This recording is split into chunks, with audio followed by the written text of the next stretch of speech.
Don't ever underestimate the heart of a champion. Welcome. This is the SportsTrapp Podcast, and my name is John Trapp.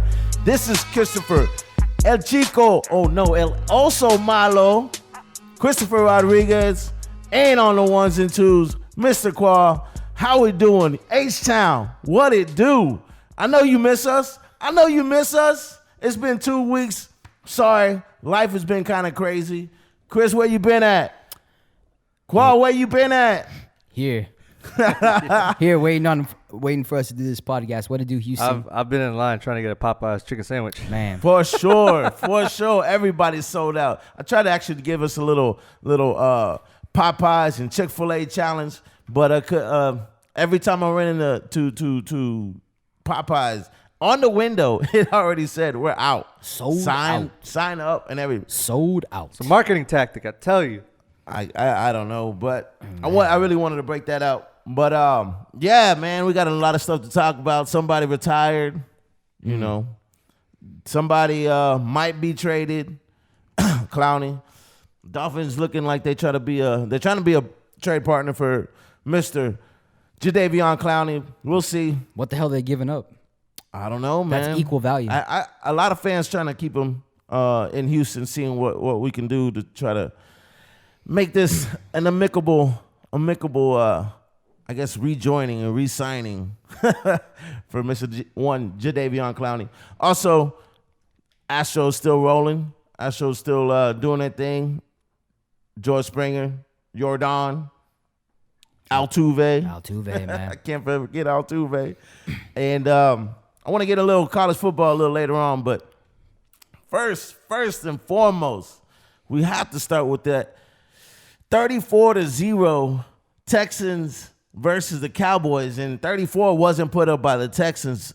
Preseason week 3, you know that's the only preseason game that actually matters, and especially to fantasy football fans. So we put up a dud, basically a goose egg.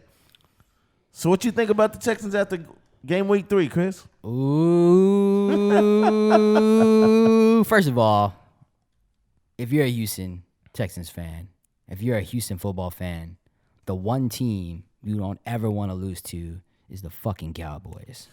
That's a de facto kind of like bragging rights game. Oh, absolutely. It's an in-state rivalry. I mean, everybody knows the Cowboys even though we clown the Cowboys of not having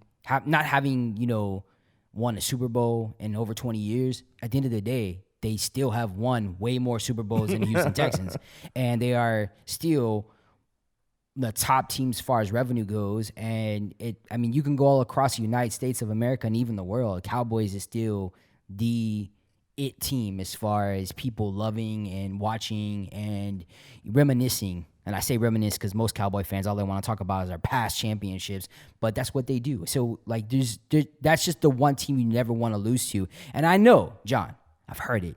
I've heard people come to me and tell me, well, Chris, it's preseason. Really?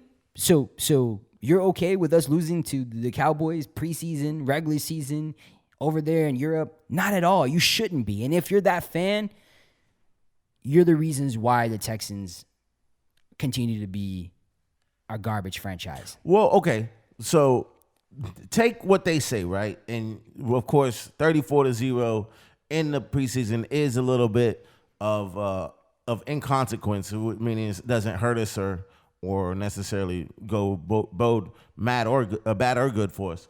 So, but if you take first team versus first team, I'm sorry, it looked pretty bad. And we lost the starting running back of the Houston Texans, Lamar Miller, for the season with a torn ACL. And it was a nasty hit. And you know, right off the gate, when you watch that series, the Cowboys came to play. They were relentless. I mean, they were headhunting. They looked like they had a different energy to They them. were not taking this game lightly. For them, this was the first game of the season. That's what it felt like. And it honestly felt like the Texans almost as if they didn't know they were going to play that day. Well, it did look like two different types of energies on the field. It looked like somebody was ready for the season to start, and another team was looking like they were trying to feel themselves out. And one team was like, all right, this is week 1. Let's go. Boom. Wait, John. You're saying that the other team, which is the Houston Texans, looked like they didn't have like a general manager or a coach or any type of leadership going on, that they were just not well coached at all? I mean, is that what you're telling me? It just looked like they're still in the processes of just seeing who works here, what play works, what play doesn't, and stuff. And it just looked like, all right, Bill O'Brien was like, let's try to get the timing down right? And on the other side, they were like, listen, we've already worked our stuff out during the preseason. We've already gone through practice, and this stuff has to work at this point. Now we're going to come out and hit somebody in the mouth and play like we know what we're doing. And it led to one fumble in the first unfortunately with the Lamar Miller case. And then I don't even know if it's I think it was either first, even in that same drive, from behind, they did a sack fumble on Deshaun Watson, and then when we went to punt it, they blocked the punt and scored a touchdown. Though right there, 1, 2, 3, you knew Cowboys weren't playing. They were coming out to hit somebody, and unfortunately, that somebody was 1, 2, 3. Oh man, my Houston Texans fans, are you worried? You should be.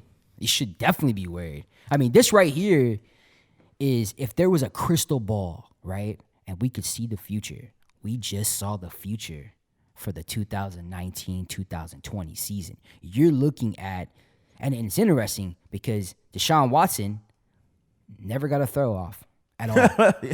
He handed the ball off a couple of times. Of course, Lamar Miller was probably in there a little bit too long after that first hit he got. And then the second hit, of course, now he's out for the rest of the season. Done for the season. And he's probably not coming back to the Texans, because knowing the Texans are just going to cut him next year and then try to figure out what undrafted running back they're going to put out there. Anyways, but that one play where Deshaun Watson is looking to throw the ball, he gets sacked from the blind side, looks like, and fumbled the ball, coughed the ball up. And guess what? Was taken out the game right after that. Yeah, he was done for the night. So obviously somebody over there on the coaching staff was like, the Cowboys are trying to kill us. I guess it's time to get Deshaun Watson out the game. But that hit alone, that was a nasty hit just from behind. Deshaun Watson's a tough guy. We all know that's what we love. That's why we love Deshaun Watson so much, because we know how strong and tough that man is. He's a bright spot so far in the preseason that I've seen. But can he sustain the longevity, hit after hit, just like that? This right now is a very, very scary time if you are a Deshaun Watson, Houston Texan fan right now, because it ain't looking good. Okay, so Lamar Miller's out. Duke Johnson's going to have to step in right away and be that dude, be that man. He's going to have to take our franchise and be the running back going forward. Be the man. So, I mean, it's one, Bill O'Brien, I think his job's on the line. 2, Duke Johnson, bro, this is what you wanted. Unfortunately, somebody had to go down, but that's a game. Nah. I've never been in that position, but I would imagine, next man up. Isn't that what they say in New England? Well, I mean, the thing is that Duke Johnson has never been an in-between 3-down back, ever. Never in his career. His most success is when he can receive the ball and take off. I mean, he's super athletic from that standpoint. Here's the thing. We know that Bill O'Brien's favorite play on first down is what? Running the ball. 60% of the time. 60% of the time. No other coach in the NFL run, pass has that percentage on first down. So it's very predictable. What happens when Duke Johnson can't run the ball? What happens when they start getting negative yardage, right? Because the offensive line can barely protect the QB. I don't see them opening up big enough holes for someone who's an undersized, pretty small running back to hit those holes. So then what happens next? How long is it going to take for him to actually end up giving up on the run? And then we all know, he's been on record of saying this, but one of Bill O'Brien's favorite things to do is run an empty set, right? So when you run an empty set, that means there's no one back there to protect Deshaun Watson other than the right. 5 offensive linemen that are out there. You know how predictable that's going to be from a standpoint from a defensive end, especially with the teams we're going to be playing just in the first 7 weeks of the NFL? So the New England Patriots just came out. They had a couple offensive line issues, so they addressed them. They got 2 trades, made a couple trades to get 2 more, in my opinion, would be good, serviceable offensive linemen. Especially if you get them traded for. I mean, you got so many people being cut. A 3rd round pick and a 6th round pick. I mean, I don't understand why Texans couldn't have done this. So my question is, we can't seem to have Jadeveon Clowney sign or re-sign his franchise tender. So why don't we, if say another team wants a linebacker, defensive end, whatever you want to call them. Hybrid. Why don't we get an offensive lineman? Well, here's the thing. It's been reported that, not only did Clowney decide to fire his agent because he's frustrated, but at the same time, he actually met with the Miami Dolphins, which seems to be the team that wants him the most, right? So they're trying to convince him if he goes over there to South Florida that But here's the thing. What the hell are the Miami Dolphins giving up? They're not giving their best offensive line. They've already said they're not. They won't give up Tunsil, and they won't give up. Apparently, since we're low on running backs all of a sudden, apparently we want Kenyon Drake, and they still won't even give that up. Which would be another undersized running back, but hey, who's counting?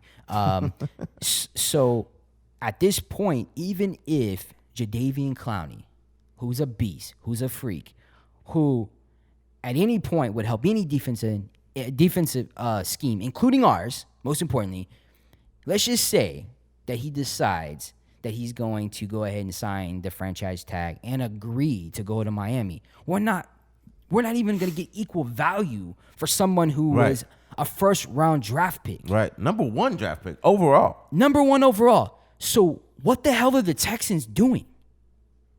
I mean, it's a damn shame. And honestly, I'm the type of person that I feel like we have $40 million sitting on the thing. Why can't we just pay him his money? Because here's the thing. Other than J.J. Watt, who is a superior athlete on our defense right now, that if something happens to J.J. Watt, who's on the end of his career and he's been plagued by injuries the last couple of years, who's stepping in for that? Right. Nobody at this point, because we're about to trade him away for probably pennies on the dollar. I don't think that even if you were to get Tunsil or Kenyon Drake, at this point it seems like all the leverage is gone. So we won't be able to get, like you were saying, equal value. And Dolphins know it, and everybody else in the NFL knows it. At the end of the day, it's either you play him or you don't, but we're not going to give up our assets, our best assets, in order for you to get rid of Jadeveon Clowney and think that you got something good in return. They don't have to. Nobody has to at this point. So it's either, pay the man or pay the man. It's really, you ain't really got too many options. But I mean, what's this say right now? Right now, Houston Texans fans, you're about to get ready for the season. It's like less than 2 weeks away, right? Right. We have one more preseason game against the Rams. We're probably going to lose 52-0 there. But here's the thing. What's it say about the Texans offseason? Because the offseason is basically a window to see what the future is going to look like for the rest of the year. We basically, Bill O'Brien gets his way of hiring Brian Gaines. Then Brian Gaines gets fired, right? Brian Gaines gets fired. Word on the street after not even less than a year being general managers, because it was a different direction he wanted to go to. Although when he did get let go, like a day afterwards, and all these racial discrimination cases came out, I'm going to say that the Texans were pretty much trying to save face. Not only that, but then the Texans tried to go out there and take away another person's what is he right now in the Patriots? Well, the chaplain? Yeah. Yeah. No. He was a assistant GM. So basically we try to go out there and take their assistant assistant GM, and try to, I guess, manipulate the situation. Only for, of all teams, the Patriots to actually basically file a grievance with the NFL that we were tampering. Yeah. And so then they had to back off on that. And so pretty much the whole season, the whole offseason has been Bill O'Brien getting the most power, being able to make all the decisions. We didn't draft well. We picked up a project. Listen, when you have Deshaun Watson, you don't pick up projects Right. to block for him. We didn't address the running back depth. We didn't really address the cornerback depth. We're about to lose our defensive end. Like, if we were losing Clowney because we had a next up-and-coming stud as Right. far as a defensive end / linebacker, it wouldn't hurt so much. But we're about to lose him for nothing. I mean, what is this season? I mean, this season looks like a nightmare. Well, I said that the only way, in my opinion, that Bill O'Brien would keep his job had nothing to do with actually the Texans, what they would produce on the field, whether it's Deshaun Watson, because I feel like he's going to be running around all season, running for his life, or it would be J.J. Watt, no matter how well the defense is. And we've had number one defenses before. They've literally won us one game in the playoffs. And so from everything that was building up from the offseason to now to the preseason to 34-0 last week, nothing told me that Bill O'Brien's job would be saved by what we have necessarily on this team. The one thing that I thought could save Bill O'Brien's job as a head coach of the Houston Texans was Andrew Luck's calf not healing up. And lo and behold, the same night that unfortunately Lamar Miller tears his ACL, minutes later, if not less than an hour later, Andrew Luck, news comes down through the pipe by none other than Adam Schefter of ESPN saying Andrew Luck is planning to retire. Andrew Luck is done playing football in the NFL. I don't know. Maybe you could shed some light on this, but I don't know. What do you think drove Andrew Luck to retire? I think what drove Andrew Luck to retire, and he's pretty much talked about it, is that he was tired of being in pain. He was tired of being plagued by injuries. He was tired of having to constantly try to rehabilitate himself to play the game that he loved. At this point, basically, from what he was saying, he stopped loving the game because he was in so much pain. And I don't think we realize Lacerated kidney, dude, this one shoulder like, injury. And I just want to put this on record because I got two things here, and I no one's talking about this at all from a sports perspective, especially here in Houston. But the moment that we find out why all the Texans fans are sitting there like, oh my God, I can't believe we're losing to the Cowboys. But it's okay because it's the preseason. While they're watching that, they get the news that Andrew Luck is retiring. And the first thing that, like, I guess you could say Houston media and then, of course, Houston fans were talking about was like, oh, okay, well, the game's changed now. The Texans actually have a chance to win the division. The sad thing about this is that we shouldn't need Luck to retire to have hope and faith that the Texans can actually win the division. But I'm going to say this. This is what no one's talking about. What were the reasons why the Andrew Luck has been plagued with injuries? What's the biggest reasons why he was plagued with injuries? He was just getting hit too much. Why was he Offensive getting line. Exactly. He was getting hit too much, right? Yeah.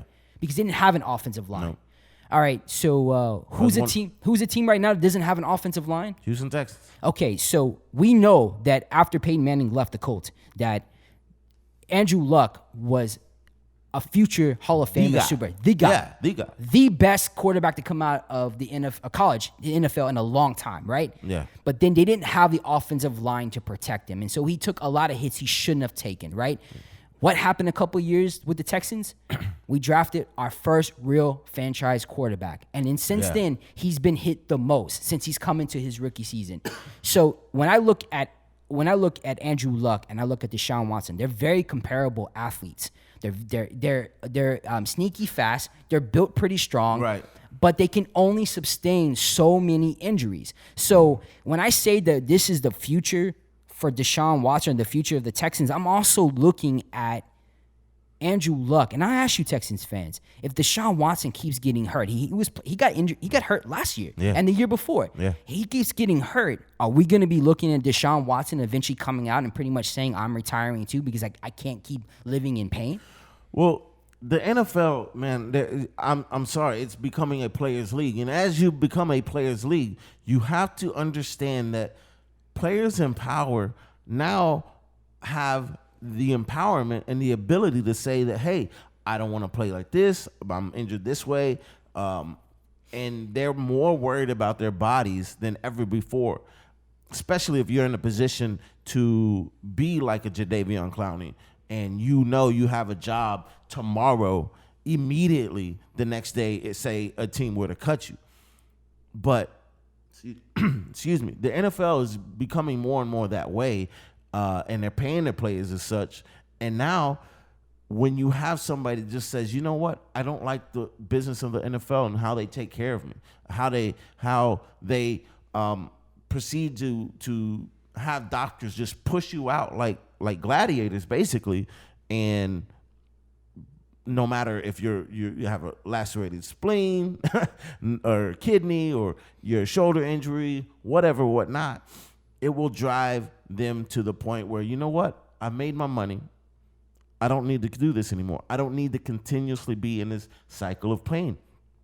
And not only do I think that is a main reason of why Andrew Luck retired and essentially quit on the NFL, but also his ability himself to recover wasn't like, I guess, everybody else. I don't know what it was necessarily, but if you look at it, he got hit by an athlete and ruptured his kidney. I've never heard of that, period. So that's an odd injury, right?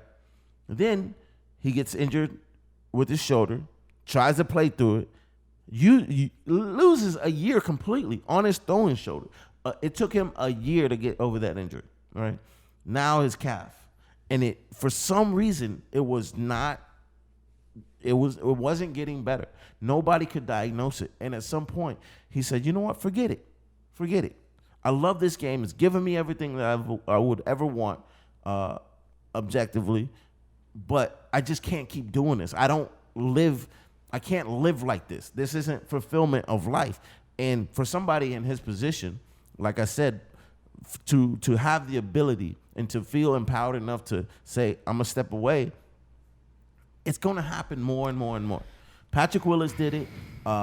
Jim Brown even did it, but that was another era. But I'm talking about in this era, more and more players are going to keep on doing it. And yes, I mean, at the end of the day, maybe that's a long-winded answer, but you could obviously see Deshaun Watson be that man. Because and granted, the Colts eventually got their shit straight and eventually got the offensive line he needed last year, but it was a little too late. Right. And right now, it's already looking like it's a little too late for the Texans. And listen, I don't know anything about Andrew Luck as far as his recovery, about what, after all these surgeries and all these horrible injuries, what he had to do. But I'm gonna take a wild assumption here and a guess and say that I'm pretty sure also too, not only was he tired of living in pain, but one of the dark secrets of the NFL no one ever talks about besides concussions is opioids and how they're constantly dispensed to these players to get over the pains that they're in. Because listen, if you don't play, you don't get paid. I wish I could maybe you can find this for a. So there was an athletic trainer for college football who said that in college they are pressured, or no, he's a doctor actually, team doctor, are pressured to give students clearance to play football. Now, if you can imagine on that level, which is big money, hats on, everything. They get big money. Mm-hmm. Nick Saban is the highest paid government official in the state of Alabama. So you know that's big money.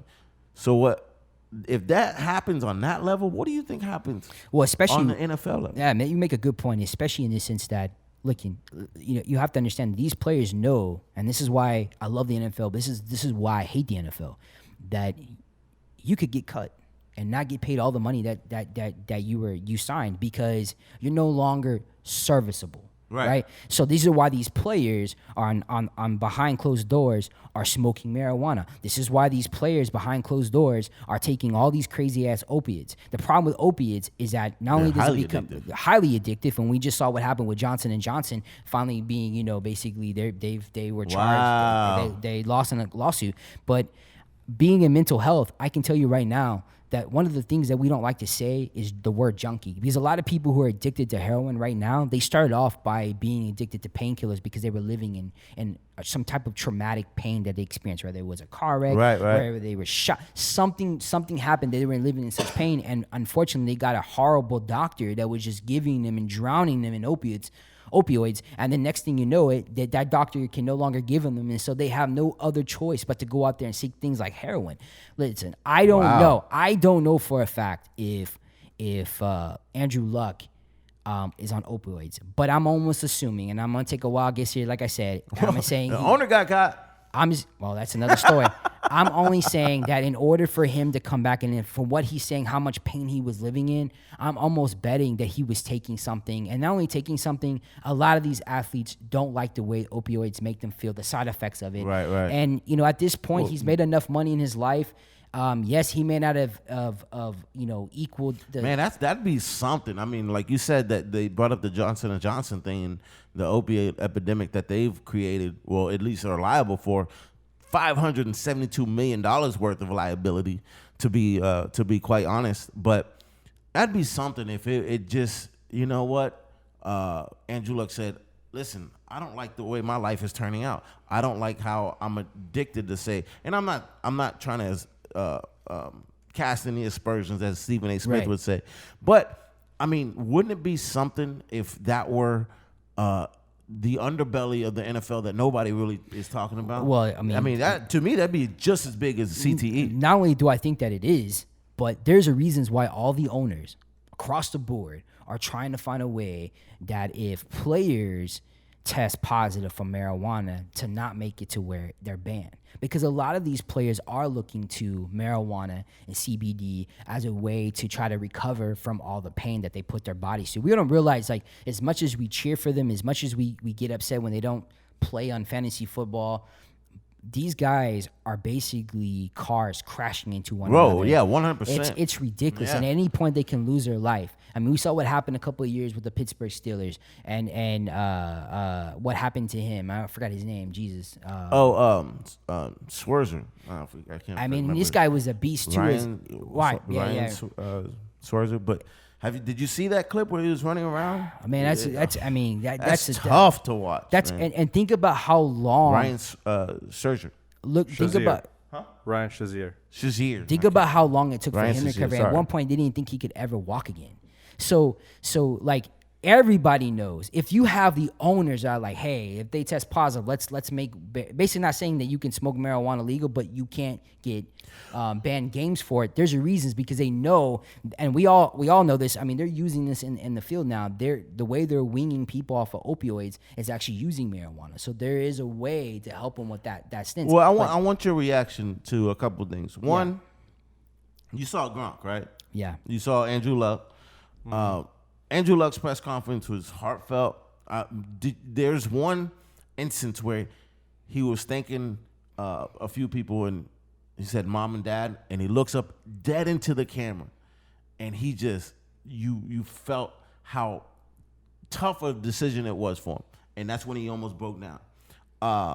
So the first reaction I want from you is, how did you feel about the Colts fans booing him off the field, to the point where before the game was over, he left?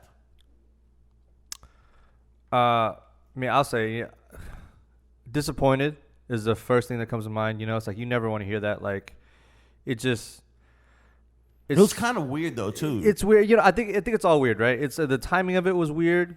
So I don't know. Like, do you know how it actually happened as far as like the announcement? Like, how did everybody find out? So I was watching the game, right? So the tweet comes in, and somebody, So Schefter was the first one? Actually tweets it, because it came out across the ESPN ticker. I wasn't watching the game on ESPN. It comes across the ticker on ESPN. TV? On TV, yeah. Okay. There we got the NFL package. Yeah. Anyways, so it comes across the screen, and he texts me. He's like, "Hey, dude, Andrew Luck just retired." And I was like, he texts me all kinds of bullshit, right? So I'm like, that's bullshit. And then I look right after he texts me, and Adam Schefter texts me. He's like, "Hey," not really, but the tweet. Hey, One bro. day, one day, Hey, one bro, day just he want to will. let you know. So- I got a sports trap update for you. Right. So I get the tweet from Adam Schefter, and it confirms it. And then you see, like, for a second, he's just like one of the guys down on the field, right? Yeah. And then you see kind of like rumblings, and it got kind of eerie looking. Like that. It was just a weird situation where it seemed like he knew that he was about to retire, but nobody else did. Yeah. And then they find out, and he's like happy-go-lucky about it. And then they're like, he's on the screen and everything, smiling and joking, high-fiving the players, and people just weren't having it. There's like, hold up, we got told you left me at the altar, but you're dancing with all the other people. You know what I mean? It was just weird. It was just, it wasn't. It was almost surreal. That's the best way I could probably. Yeah. I mean, I think the weird thing about it, was the timing of it. You know, like it was just like I was very curious to know like how and when like that found out. It obviously got leaked. Well, apparently it got leaked. he was supposed to do the press conference the very next day. So that happened on a Saturday. He was going to do it on a Sunday. Yeah, but he ended up doing it right after the game. No, yeah, like right after. Yeah. But that's the weird thing. It's like, well, how did it get leaked before that? So that's, to me, that's fucked up on whoever leaked it, because that's not anybody else's business except for Andrew Luck to do that. So I think he was already at a disadvantage, or they did him a disservice. But think about it, like, and this goes to the whole, the whole couple of days later with the whole Gronk coming out with his little that's the press other conference. reaction I wanted for. But look, did you look a year earlier? Look at like their careers almost parallel. Not that they're the same position or anything. Not same position. I'm not saying that, but what he had just as short of a season. They are been in the league just about the same amount of time, about like 9 years. So where's the backlash there? Well, and you know why? Because Andrew Luck was the shining light and the shining star in like without was Luck. like Messiah. I So guess, obviously, it wasn't I mean, Tom Brady. It wasn't Tom Brady retiring. But Gronk was a big part of that team, like a big part of the heart and soul. And then he didn't get no backlash. So it's like, that's fucked up. And I'm like, how could you, how could you boo like the star of your franchise? They also, they don't have the championships that Gronk brought and helped bring to the New England Patriots. 2, this was their year. This was their year to be like, but what? Obviously it wasn't, and now that we find out, right? But think about it. But this is a better insight. We can go back to when Chris even said that was his pick to win the Super Bowl was the Colts. Yep. But now, if you knew that he was still dealing with those aches and ails, would you have said that? Not Absolutely at all. not, Not right? at all. Because he hit it well. There's a high and that's why, like, I expectation. respect him so much. As far as like he was never that player, Andrew Luck, to cry and bitch about injuries. Like he was never that guy. So I was like, man, he gave it your all. You know what that was telling? He said, "Who is this guy that the Colts picked up as his backup that's playing my position?" And that he was jealous of him. And I was like, "Whoa!" Exactly. To say that, and he's like, "Man, I couldn't have been more wrong. That guy is such a good guy and everything." But just the honesty that he presented, honestly, you're right. Timing was weird. Everything kind of broke down kind of funny, right? But you knew, and this is why I don't think he's coming back. You knew he, in his heart of heart, he knew he was done. He knew he was done with that rat race. In his heart of hearts, he's satisfied with that. He's okay with that. It's hard to do it because how much you like everybody and the camaraderie and everything that goes into it. And that's his sport. Like if I could play baseball at the highest level and just, I just can't keep doing this, the machine that is the NFL or the machine that is baseball, then it would hurt me to leave. But to know that I'm making the right decision, you could tell he was doing that. There's never been an athlete in all of sports that when they retire way before they're supposed to, it's just because I just want to quit. Right. And that's what was the most disappointing thing Yeah. with the Colts, is because those fans, I get they had high expectations, and yes, as fans, you're just been plagued by injury after injury, and you saw a glimpse of a healthy Luck last year, right? So you're like, I had expectations that I'm assuming even the Colts fan had expectations. This was the Super Bowl year, and the fact he out of nowhere he just decides to retire. But for them, it almost felt like they were booing because they felt like he was just quitting on them. He's not going on vacation. No, He's not at like, all. That wasn't. Not at all. I mean, I think about this. If you love the game, right, and you've been plagued by injuries, and all you care about is getting back to where you were, and you got a glimpse of that last year when you went pretty far, right, and I was coming back from horrible injuries, to literally look in the mirror and say, I don't know if I can do this, the game that I love, that to me says this man was living in like some serious pain. He literally was just dying inside. For him to quit the game that he loves, and even from a standpoint, you brought it up earlier, like, will people look at him as a bust, even knowing that could be that title could be, assigned to his legacy, for him to just give it up says that he was done mentally. He couldn't do it anymore. Yeah, it's the same thing it's that, really sad. like, going, so, you can kind of segue into like the whole Gronk when he came out, and so of course he was trying to promote his new business, CBD Medic and that stuff, and his new venture. He was bringing that up about the opioids. Yeah, so and but CBD and stuff. but like when you listen to it, like he gave the reason of why like he quit, and he said like he couldn't do it. I think he had there was a lost point love where for the sport. He lost the love for football. It was something that he used to love and that he was so good at, but it was killing him. It was killing him to play. Yeah. And he's like, just imagine, like you said, it's a constant like cars crashing into each other. So that was like constantly on his mind. He was going to get hit, and his career could be over. I just feel like it's telling. Like what I always tell Chris, and what I try to convey to the audience is, believe the players when they talk, when they do actions. And what I mean by that is what you were alluding to was Gronk. What is he promoting? CBD. What does that help? Mm-hmm. It helps mental state, but most in this instance is pain. And he talked about the pain tolerance, and the cycle of pain. Yeah. You have Patrick Willis off the 49ers, top of his game. One of the if not one of the greatest linebackers that the Cowboys, the 49ers have ever had. He left at the top of his game. There was another 49er linebacker that retired. I can't think of his name right now, but he led the team in tackles. He retired after that.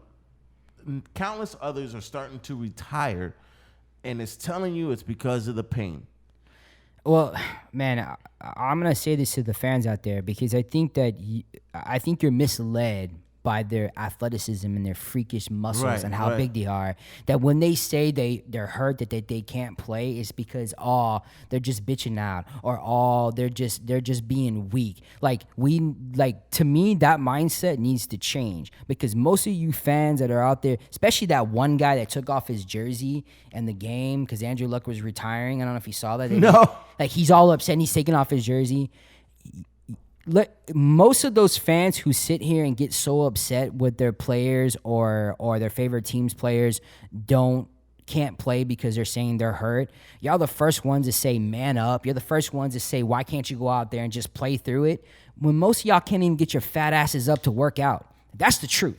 So if you can't even work out, can you imagine rehabbing from an ACL tear, from a kidney, Ruptured kidney. A ruptured kidney. I can't even say the word kidney. Hell, an Achilles injury.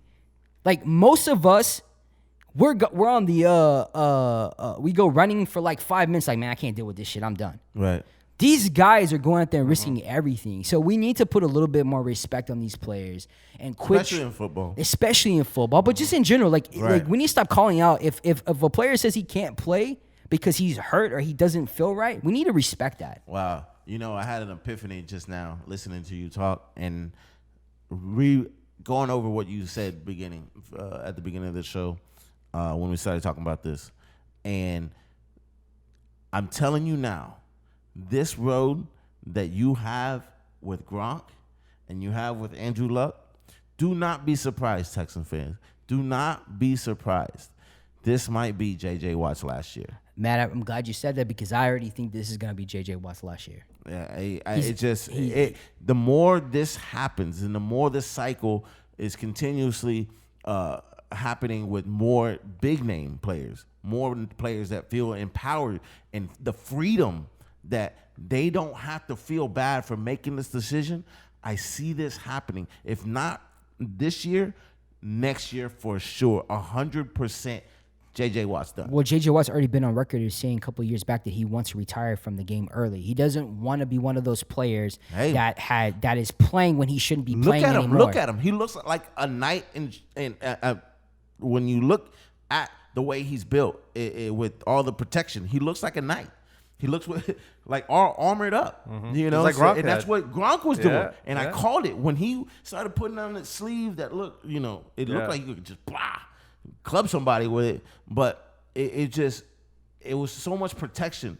They love the game so much that they're willing to go and put their bodies through, just hellfire. Hold on, man, real fast. I'm about to call the Texans GM. I'm gonna tell them right now. I'm gonna give them a little insight. I'm gonna let them know. No, I gotta let them know that J.J. Watt might be retiring, so they might want to put the brakes on Jadeveon Clowney leaving. I'm just saying, y'all might want to go and put the brakes on that. Whoever the GM is. I just want to bring it real quick too. I just saw an article saying it was like the top 3 hardest running backs to tackle. And then they had listed Derrick Henry, Saquon Barkley, and Aaron Jones. I don't know if you agree with that, but anyway, they're pretty big dudes just because of their length. Yeah. I mean, they're just the way that they run, how versatile, how strong they are. But then there's the part where Saquon, they just kind of asked him a couple of questions. They asked him, it was like, so who was like the hardest tackle that you've ever encountered? Yeah. And he's like, J.J. Watt. He was like, shout out J.J. Watt. He's like, yeah, he said he beat his man, obviously, with this fast move. And he's like, yeah, I didn't see who hit me because it was so fast. But like right before I got up, I was like, that was JJ. Who was the guy that led the league last year in tackles for loss? Last year for the entire league. I'm gonna let you know. Jadeveon Clowney. Yeah, was it? Yeah, it was. It was. This is a perfect segue because you know what time it is. We know what time it is. Fantasy football is around the corner. Hell yeah. And we got our own little fantasy football group coming on. And you ready? Oh, I've September been ready. 1st? I've been ready. I've been drafting since. I've been mock drafting since June. I'm about to. Let me ask you this. Chris. Kingslayer. You got top 3 pick. Choose them. I don't care. Whatever order. Who you taking number 1? Number 1, Saquon Barkley. Woo. Speak of the devil. Saquon Barkley. Qua, who you got? Top 3. It just depends what position I got. What you mean? You got a top 3? Okay, he took Saquon. I'll take McCaffrey. McCaffrey. I gotta go Patrick Mahomes. You taking Mahomes at 1? No, I'm just giving him a hard time. I haven't really. That's why he loses in fantasy football. I know who you guys are picking. I just. So this theoretically, if we had the number 1 pick, who would you take? Well, no, I just wanted to know what your strategy was. But I'll say that. I'm not going to give away my strategy. I play close to the vest. I don't you ain't play like number that. 1 pick Let me say this. Let me say this, and I'll be on record for saying this. If this was the perfect season and everything was right, and we knew Ezekiel Elliott was on the Cowboys and they gave him the money that he's deserving, I pick Ezekiel Elliott any day number 1. With that offensive line, so you take the best offensive line in all of NFL, and then you take the best running back who's an athletic freak. He's a god in his position. But Dak Prescott was throwing the ball. Week 3, preseason week 3. He looked good against the Texans. He has no choice because where's Ezekiel Elliott? And again, he was playing against the Texans. But point being is we all know that of the 3 that the Cowboys need to sign, Ezekiel Elliott's a beast. And Saquon Barkley even came out and said that on the Giants team, when he asked them who is the hardest, who is the best running back, and who's just the hardest person to hold and play against, they all tell you it's Ezekiel Elliott. Everybody knows Ezekiel Elliott is a man's man. Right. So he's number 1 in my bin if I'm picking. But he ain't coming back. You can stack the box with Saquon Barkley. And I'm not saying that's going to be easy to do versus him. But Eli Manning, that's your quarterback? Or if Eli Manning happens to lose his starting position, you got the rookie Jones coming in That's your starting quarterback? So I'm not playing for out wide. I'm gonna play standard man to man, stack the box, keeping Saquon. That's how you're gonna win the game. No offense, but that's what they did last year, and Saquon Barkley was still dominating. Yeah, but they had Odell Beckham Jr. to throw to. You focus on Odell. Wait. Remember, you just said who was like I think second in sacks last year? I think it was Peyton Manning. Oh, Eli Manning? Yeah. I mean, sorry, not Peyton Manning, Eli Manning. Yeah. So, and you seen the way he throws. He throws. John, I think you might have a better arm than Eli Manning. I'm just saying, but Beckham Is had McCaffrey really that good though? McCaffrey. Yeah. He's a freak, man. Yeah, but Cam Newton get better. He doesn't need a Cam Newton. That's what I'm trying to tell you. Listen, guys. When you check down, you're gonna check down. I'm just throwing that question out. Especially you play PPR. Come on. The reasons why he's saying this is he's trying to keep us from picking those players. He's so gonna be pick number players. 10 anyway. It doesn't matter. You can pick up your damn Julio Jones. I already know what. Also, I'm gonna hold on. I'm gonna call you out because you were wrong about Jadeveon with that stat. He was Tackles for loss. Yeah. What was it? Last year, he's at number 11. He didn't even get more than JJ. JJ got more than him. Really? Yeah, Aaron Donald's at number 1. Aaron Where Donald. did I read that stat? Maybe I'm wrong. Hey. Maybe I am. I would This like is- to believe it was Jadeveon, but if it was, I don't think we would have put a franchise tag on him if he got more than 30 tackles for loss. This is why our show is quality because we have Qua in the back making quality sure control. and holding us accountable. When we're wrong, he will hold us accountable. And when he needs to go out he there, said the Colts were gonna win the Super Boom. Bowl. Qual called him out. Oh, hey. so I shout out to my cousin Gary. The first thing he told me was, and I can hear his little voice. Does that mean you're still gonna pick the Colts as a Super Bowl favorite? Or are you gonna change it up? You're absolutely fucking right. I'm gonna change it up because the Colts ain't winning the Super Bowl. I will say, so I heard about this one guy that I work with. He had before preseason week 3, he had his draft, and he picked Andrew Luck as his quarterback and as his running back because he's a Texans fan, Lamar Miller. Okay. First of all, shout out. Like you should never ever. Okay, if you're in a fantasy league and whoever is a GM has the draft like 2 or 3 weeks before the At least preseason. preseason week 3. Yo, get the fuck out that league. Too much shit happens. I'm just saying. Hey, True. It happened. That preseason week 3 is the most important preseason week Well, out of all of them. And I gotta get a shout out to Fantasy because we finally got our order in, and for the first time ever, Kwame and we're in the Fantasy league, and I got the second round pick, and I'm pretty interesting to see how this is all gonna play out because Calvin, who is our awesome GM of our league, he's actually gonna do the first week a rivalry week. And what's that? So basically, because we're all gonna go to Vegas to do our draft. Okay.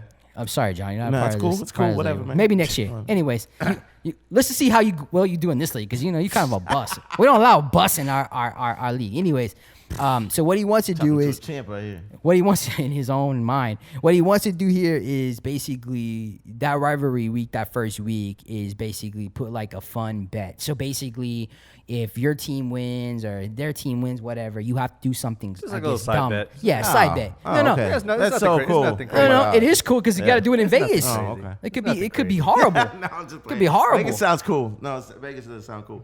Let me ask you. All right. So last year I picked Patrick Mahomes to be my dark horse. Who was your dark horse? Get him? Huh? What round you get him? No, they were asking me like 4th or 5th round. I was like, who'd you take? And of course, me being a guru, people came to me and they asked me, and I'm like, listen. 5th round this year or last year? No, last year. I don't know how bad you need a quarterback. I would pick your starting quarterback, right? Top 10 if you have a chance to get Aaron. Who the hell's not picking a starting quarterback? No, I'm saying pick a starting quarterback before the pick I'm about to tell you. Patrick Mahomes. I even told Chris. Pick your starting quarterback, but Patrick Mahomes is somebody to have on your bench. When he blows up, he may not blow up till week 6, but when he blows up, it's gonna be something special. Yeah. So, in that vein, who's you guys' dark horse? As far as what quarterbacks or just In general, like late round pick, top guy that you think I have might two. could have. Okay. I have two. The first one, as I honestly think that Lamar Jackson is definitely going to be. Ooh, that's a good one. I think Lamar Jackson actually is going to put up pretty awesome, incredible numbers, and you can probably get him in the 7th or 8th round. Like people are over. Actually, I've seen people get him in the 12th round because they're just overlooking him across the board. No, yeah, he can go later than the 7th. Well, but I'm saying I think what the way people the way we're looking at Mahomes and what he did last year, I think that Lamar Jackson has the ability to not do exactly like that, but come pretty damn close to putting up those kind of numbers. Tell you what, as a quarterback, he may break that Michael Vick record, or who's the rushing record for a quarterback? Well, that might be I think it's Michael Vick, but the reasons why he's been working on, and they've put a pretty good solid team around him where he doesn't always have to run the ball, because if you've ever watched him when he played in college, he could throw the ball. He's a great quarterback. But my other dark horse that no one's really thinking about, and I'm not trying to give too much fantasy football insight because I got a draft in basically in next week. I'm writing notes down. But Mark Ingram, he's on the Baltimore Ravens. Oh my God! Can you be a bigger homer? No. Listen, I know Roll Tide Roll, but Mark Ingram never really got a chance to shine in New Orleans Saints because because literally what they would do is do a running back committee. But if you've ever watched Mark Ingram, he's the type of person that you just give him the ball and you keep letting, and he just breaks down the offense. I do think that he is an underrated goal line running back. I think that what you saw with the Saints was Alvin Kamara is, of course, amazing, right? Dual threat running back and all the good stuff. But when it came down to the goal line, it was Mark Ingram. And you had Alvin Kamara split to the left or the right out in the backfield, just so that way he could cause like a disturbance as a threat. But it was almost all Mark Ingram at the goal line. Well, Mark Ingram, the way he runs the ball, the way he ran in college, and you've seen it in glimpses in NFL, is almost as if he has the armor of Black Panther. Like that negative energy, he turns into positive energy. Yeah. You're talking about somebody. Nice. You're talking about somebody that loves the contact. He loves that contact because it's really hard to take him down, especially because he's so low to the ground and the way he's able to maneuver. I'm saying right now, man, that the Baltimore Ravens are going to be a tough team. Yeah, they're going to be a nice team. Now, Qua, who did you find out single rusher record? Yeah, as a quarterback, Michael Vick. And he's also the all-time. Oh, he's both for rushing yards, not rushing touchdowns. Oh, okay. That's Cam Newton. Okay, Qua. Cam Newton. Okay. Qua, so who are your surprise dark horses this year? And I'm about to drink some water here, guys. So I don't want y'all know that I'm thirsty. Topo Chico. Dark horse, man. That's I don't know. Houston. I've already done 2 drafts. And I feel not confident about both my teams. But I will say he likes to donate money. I will say on one of them, I picked up Kyler Murray after I already got my starting quarterback. I forget who my starting quarterback was. Is he trying to do that Patrick Mahomes thing? Yeah, try to. Just with the hopes of like, man, have a Pat Mahomes season. I don't know. I don't know how I really feel about the Cardinals and their offense. It has to be a bad season for them. Well, it's easily possible. Now, supposedly the 49ers are going to be better. The Rams, are good. And Seahawks are always good. So that's the toughest division in my opinion. Mm-hmm. Now, if he goes something like 4-12, where nobody's really playing them too hard because they don't really matter anymore, he's going to have a phenomenal he's just getting garbage season. Points. That's all he's going to get. So, I mean, fantasy-wise, that may be great. Yeah. We'll but see. I hope so. I that's the only way I see him having a great season. But who are your picks, John? No, since he's a guru. No. So how are you gonna ask us the questions and you're not gonna tell us who your dark horses are? No. Oh, that's what you're gonna do? Yeah, that's exactly what I want. You want to know why John doesn't want to tell us about his dark horses? Because he has no fucking clue. That's why. He doesn't know what he's doing. That is not true. When I win it, I'll come back. What'd you name your team? The Ass Clowns? The Ass Clowns? No, yeah, the Kaepernicks. Trappernicks. Oh, Jesus. Thank you. So, he will be kneeling to all of us because he's going to be the biggest loser there is, kneeling and apologizing for being in our league. Not to take too much away from the NFL, what do y'all think about the XFL? Oh, man. The Roughnecks? 2020. The Houston Roughnecks. Listen, first of all, XFL is the reasons why WWE product sucks, because obviously Vince McMahon is going all in on this XFL thing again. When I don't know why, but hey, he likes to waste money. I guess when you're rich like that, you can just waste money. But I will say this. I like the logo and I like the name. The logo looks a lot like the old Oilers logo. Yeah, there's definitely a Derek there. I mean, homage to the Oilers. I like it. Yeah. That's how you do it. Hey man, I just you know. And the Roughnecks. That's a great Bill name. O'Brien might have a job in 2020. We might be looking for another head coach, and it's not the Texans. Anyways, we'll see. And so, going back just real quick, all this stuff about Antonio Brown, Mr. AB, you finally had some kind of good news in Roethlisberger. They interviewed Roethlisberger, and they said, what do you think about how things went down? And Roethlisberger, I'm paraphrasing, basically said, you know what, I wish I could have done things better. It ruined the friendship. That's where it ends. That's where the good story ends. Because he's apologizing, basically, essentially, right? AB's like, nah, it didn't ruin a friendship. We were never friends. It's all business. Nice. Man. It was like, no, what you thought this was a friendship? What? Now that I don't know if I can really figure and put a finger on somebody that I perceived in the media as a faker player in the NFL. And what I mean by that is Roethlisberger checks all the boxes. Checks all the boxes of being a good person.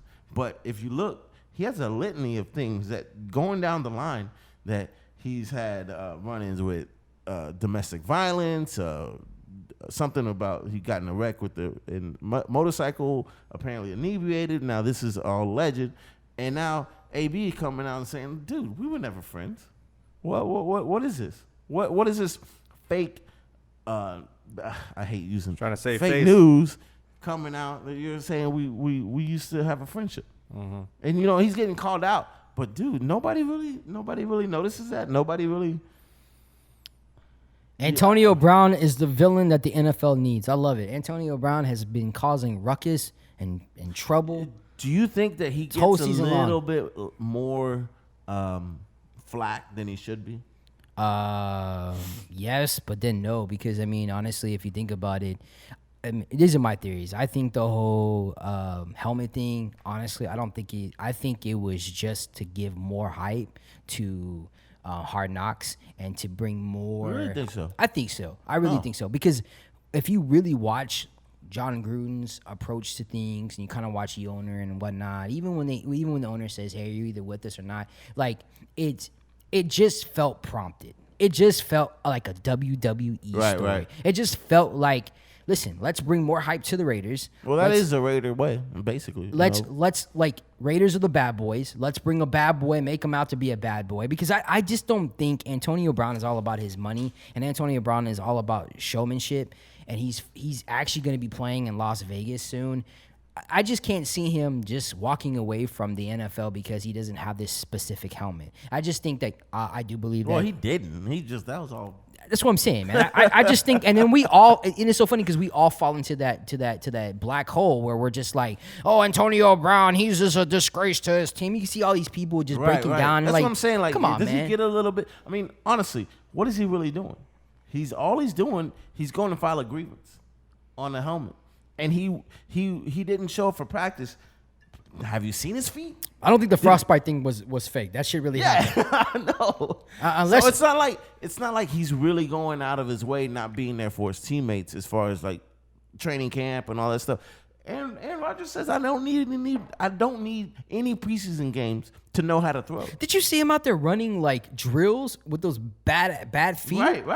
And they're like the trainer was like, "Hey, you need to slow it down." Like, "No, I can't." This is why. Like, he still looks beastly. Like I just can't believe like people are just, you know what I mean? The only thing about AB that I always kind of felt a little weird or kind of negatively towards him about over everything is the fact that he didn't play game week 17. But I have to believe that there was something deeper. There was something else involved. But as far as the outlook, perception per se, it looked like he gave up on his team, especially in an important game.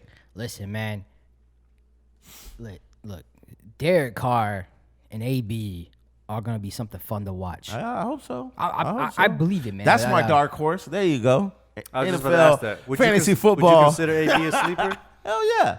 Absolutely. And you know what's so crazy is the more people that are shitting on him and shitting on his name, as far as these so-called sports analysis, just be quiet. Anyways, the fact that they've actually lowered his stock as far as fantasy football. Like, I'm seeing people draft him like 5th or 6th round. I'm like, I mean, and I'm not gonna lie. Even when I've done mock drafts, like, should I get Antonio Brown? He may not even play. You know who I think? Okay, who like I hate going back to a subject like this, but I think the bust maybe of this entire draft will be Juju Schuster, or he has the best chance of being, because AB took so much away from attention from Juju that Juju was able, because he's a good player, was able to go one-on-one. He didn't have all the offense focused on him. Mm-hmm. We'll see. We'll see when the entire playbook is thrown his way.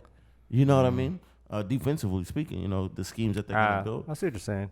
You know, so I don't know. I think he has a lot of upside, but, I mean, he's hell of a talent. So Yeah. I got a couple more dark horses, but I ain't telling nobody about that. What are they, Chris? Let me write it down real quick. Yo mama. This is the SportsTrapp Podcast. John Trapp, Christopher Rodriguez, Mr. Quall. Thank you so much for joining us tonight. So from one bad boy, AB, to another bad boy, Conor McGregor. Oh, man. Damn it. So Conor McGregor goes into a bar in Ireland, decides to buy everybody a drink of his famous Proper 12 Irish whiskey. And that's a bad good. Irish. It's good whiskey. I don't know.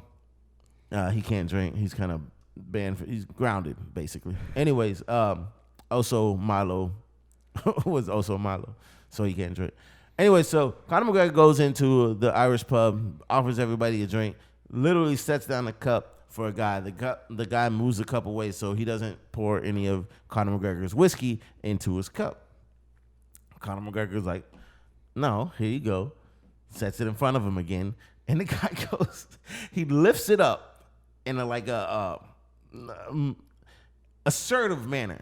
That's the best way to, and he slams it down in front of him, away from him, saying, I don't want it.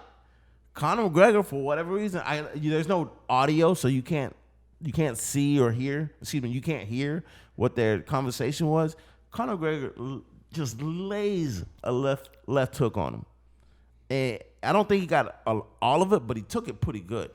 I mean, the old man, 50-something odd years, takes a left hook and just takes it, sits there, nudges over a little bit, but he doesn't get knocked out. Conor McGregor has a famous left hook knockout punch, right? Doesn't get knocked out.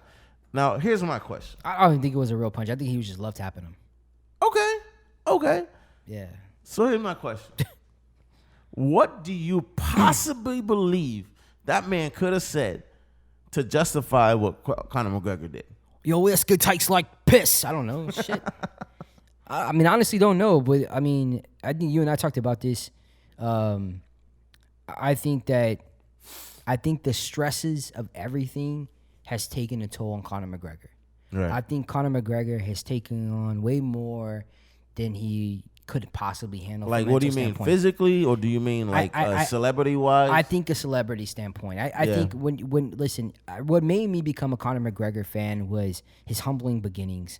How much he respected fighters, how much he respected UFC, what he did to change the way UFC fighters are not only highlighted but also paid. Right? He made a lane for it. He made a lane. He's actually, if you could say, a revolutionary in a sense. The way he made, made those changes and moves, and everything he said he would back up. Like, even when he took an ass whooping, like a man. Right. There's some people out there can't. I think that what ended up happening though is somebody who was having no money, being poor, being on welfare in Ireland, coming from nothing, and then all of a sudden having all this money, having all this fame, you have to start living up to the hype all the time, 24/7. Right. It's not just in the ring, but even outside of the ring, right? And I think that what happens to a lot of people is that fame starts deteriorating the way you think and view life. And we all know that there's he's under investigation in Ireland for a possible rape charge. Then we also know what happened recently with him going and facing the Russian guy. What's his name? Khabib Nurmagomedov. And then what happened with all that and him losing in the way he lost, which was no one expected him to lose that way. Like, a lot of people thought he was going to lose, but not that way. And since then, I mean, it's just been kind of like a car wreck. And I feel like everything is becoming so overwhelming that he's bigger than I guess reality right now. So you think that maybe the rejection was an attack on him, his celebrity, and then it made it personal for him? I think for him, right now he's just in a really dark place. Even when he came out and did the apology, the first thing I was watching was his body language, his eyes, and even the way he looks in his face. It looks like somebody that is, to me, it looks like somebody that's been drinking a lot. Really? Like somebody who's drinking their pain away or drinking their stresses away. He doesn't seem like the Conor McGregor that we've seen in the past, and he doesn't feel like the Conor McGregor that we've seen in the past. I will say that at some point, if and I was telling you earlier, okay, at some point the UFC has to be like, you know what, enough is enough. Because if you go untethered and you go and you have your biggest star become a car wreck and become something of an example of what not to do, and that's your biggest star, that's gonna bring down your brand, regardless if you think so or not. It's going to be a negative light on your brand. And if you're the UFC and you want to be thought of as somebody like the NFL, the NBA, or a big time league organization, and you want to be taken seriously, then you have to have rules and regulations and stick by them. And honestly, listen, I'm one of the biggest Conor McGregor fans, and I was so disappointed. Disappointed because there's so many things that I have taken from what he said as far as motivationally, about his career, somebody that lived it, breathed it, called it, and really believed in themselves more so than anybody have ever really paid attention to in sports.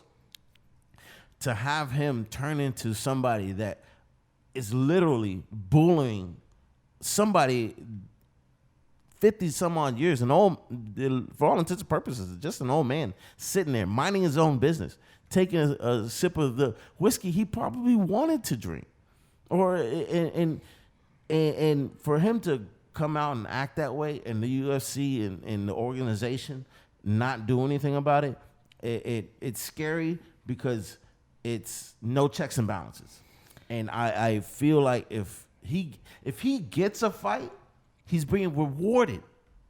If he doesn't get suspended, or I don't want the UFC to drop him. They would never drop him. But like, look at Kareem Hunt. All he did I don't want to say all he did, but he had an altercation with the female, suspended 6-8 games. Yeah, I mean, we're basically watching Conor. What I feel like we're seeing is the Conor McGregor kind of falling from grace, right? Right. And I also want to put this on there. Like, no one's talking about this, but if you dig deeply, you can see that he's under investigation for a rape charge. Yeah, and from from all accounts in Ireland, it seems like they got some incriminating evidence. He still has to explain this to his wife, who's been with him from when he was absolutely nothing. They have a child involved. We don't know. That's what I'm saying. The stressors, I think, he's finally hit the bottom where he's a loose cannon because he's overwhelmed and doesn't know how to react to life. But if he gets another fight, it's another reward. Behavior. I don't think he gets another fight. When he asked him, when they asked, do you think you're gonna fight again this year? He was very hesitant. I don't think he's gonna fight this year, and it's not because of the fact that UFC is gonna suspend him. I don't think that he's mentally, emotionally, spiritually, physically ready to even get in the octagon. And personally, if he gets in the octagon with anybody right now, I feel like he's gonna get smashed. Yeah.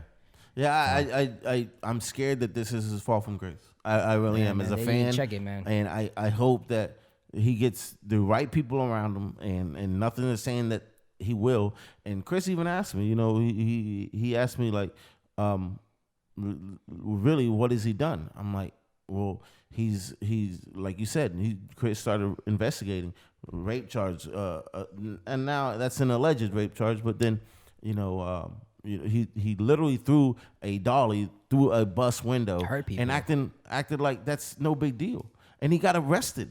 He literally got arrested by the city of New York for doing that. It's an assault. At the end of the day, that stuff is real world situations that he's thinking that because of his celebrity, he can get away with, and he won't.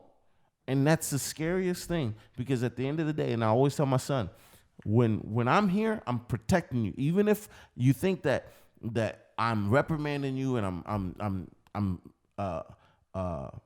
putting you in timeout or whatever it is, or punishing you, it's to protect you, right? And he's not getting that. No, he's not getting that in the real world. And I told my son after you walk out this door, who gets you in punishment is the city or the state, law enforcement. I can't help you then. And that's what the scariest thing for me, for Conor McGregor and the UFC brand, is that they will have a situation where they can't protect him any longer. Kids, take notes. This is why it's important to have a John Trapp or a Chris Rodriguez or a Qual in your life. Don't surround yourself with yes men who are going to constantly pump up your ego and not be the ones to call you out on your bullshit and tell you that you're wrong, to tell you what you're doing is wrong, to keep you from making those terrible decisions. Because I'm pretty sure that all these things that he's done, people went along with it because they're also getting paid. That's all they care about. So you have to surround yourself.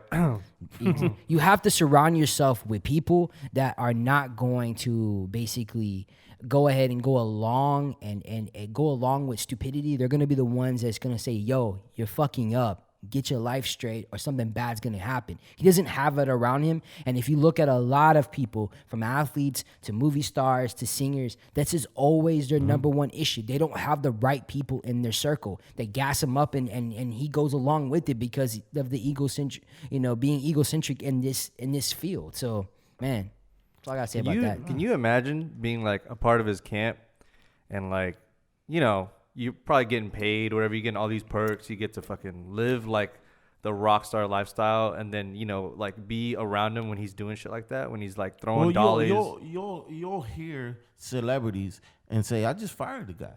And you look at Johnny Manziel doing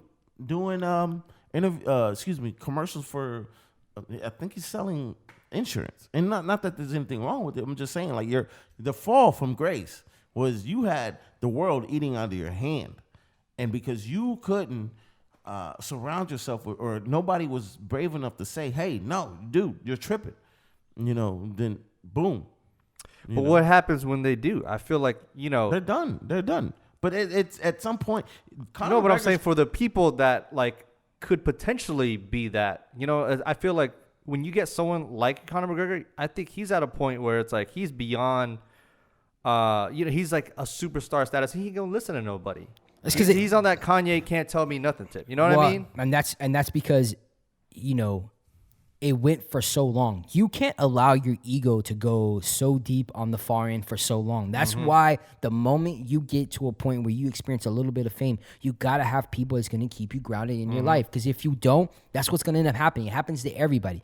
The people who are successful right now, the ones who are truly successful, and you like, man, you admire them because they're humble. Look at their circle. It's very, very small, and they have the right people around them, and they're doing big things. They're making big things happen for themselves. Yeah, look at Kevin Hart. That's what I mean. I respect a lot. I mean, I know he's had his issues, of course, with the law and with just like the whole domestic or whatever. He really hasn't. He really hasn't had any issues just with his. I mean, wife. He cheated on his wife. Yeah.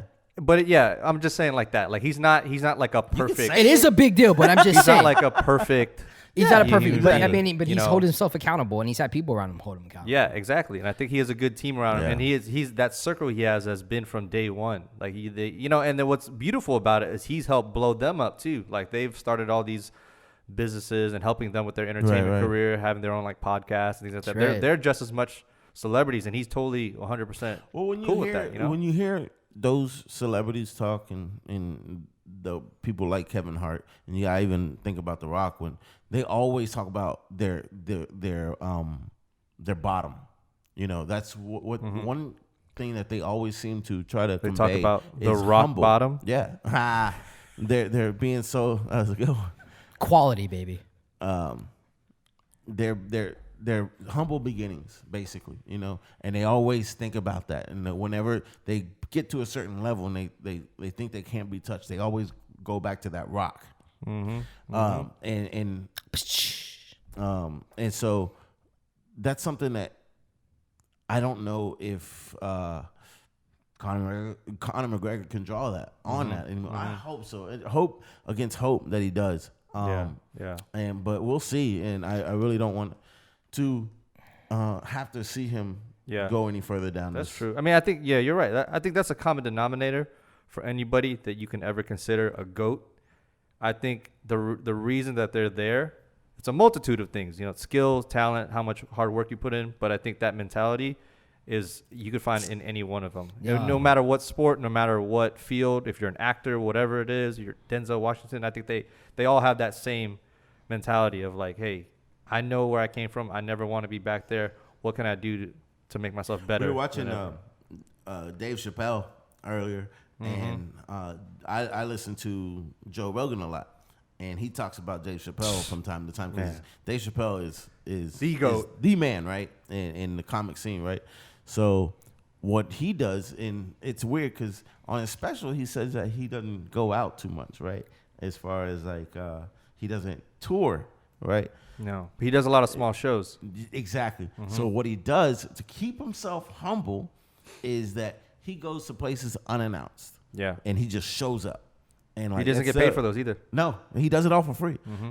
But in the back end, Netflix is giving him $40-50 million for one show. Yeah, you know, or a couple of shows or whatnot. But he cuts his teeth on those little small shows that won't necessarily perfects his his jokes and his craft. Exactly, and that keeps him humble. That keeps him letting him know what works, what doesn't, and stuff like that. So that I think that that's what creates and sustains his greatness. So. Oh yeah, he talks about it a little bit too. If you watch that, if you haven't seen it, by the way, the Sticks and Stones, man, I think it is pure genius. Whew. It is phenomenal. It is very controversial. Yeah, like I will say that.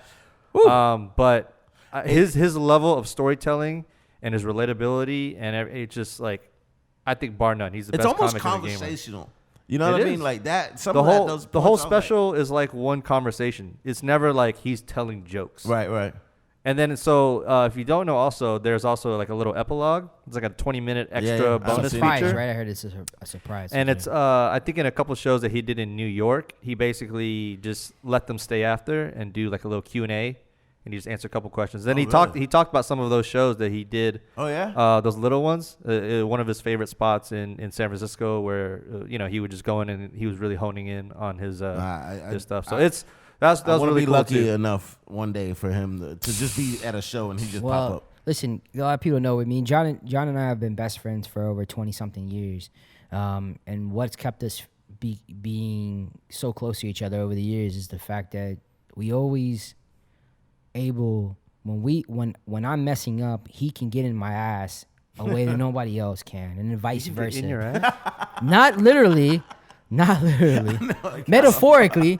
But what I mean is like he can yell at me, fuss at me, really grill me, and I'm humbled by it because normally, like if he's getting upset with me, I know it's because I'm messing up and I need this conversation, and vice versa. And when one of us does something that we wish that we wouldn't have done, I know for me personally, like if John cuts up or does something that I feel like it's my fault because I should have been there to make sure he doesn't make that mistake. And that's how we've always some real been. Shit there. And that's the way, like, make sure that you have those people in your life and because it pays dividends. I know for a fact right now, I would not be where I'm at right now in my life. And if, those who know me and then very close people know me, know my story, like I wouldn't be where I'm at right now if I wasn't blessed to have those people that kept me on the up and up. So, that's just real talk. 100%, man. Love you 3000, bro. Hey. Hey, man, that's too soon. Spider-Man, man. Come on, dude. Damn, I gotta go there, man. It's okay. I think he's playing the long game. He's playing the end game. He's Yeah, like Doctor so Strange right now. Sports Trap Podcast. We gotta change the tune a little bit. Usually it's all sports all the time with the Houston flair, Houston swag.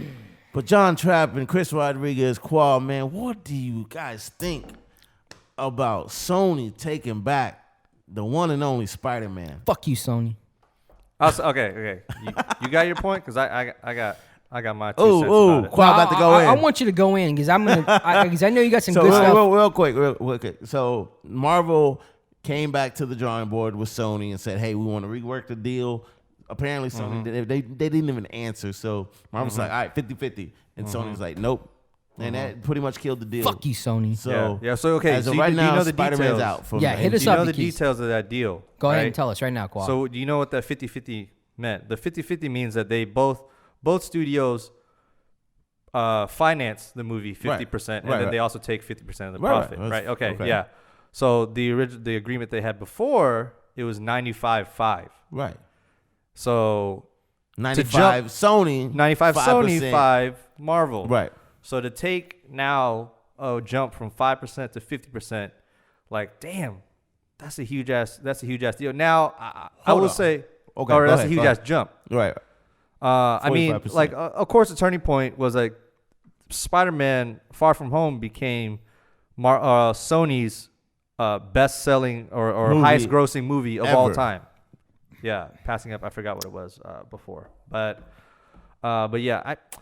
To be honest, when I first heard it, just like most comic book and Marvel fans, I was Team Marvel like 100% because I was like, "What are you doing? Like Sony, just make the deal, just give him what he wants, give Kevin Feige what he wants." But if you really look at how much Marvel has been doing in the last 10 years, obviously, but also in the last year alone, how much they've announced or what they're coming out with at Comic-Con and then at D23. They've announced like 3 new shows there. They're getting ready to launch Disney Plus in, I think, November. So you have Kevin Feige overseeing all of that, every single property there. And I think he's been doing a great job thus far.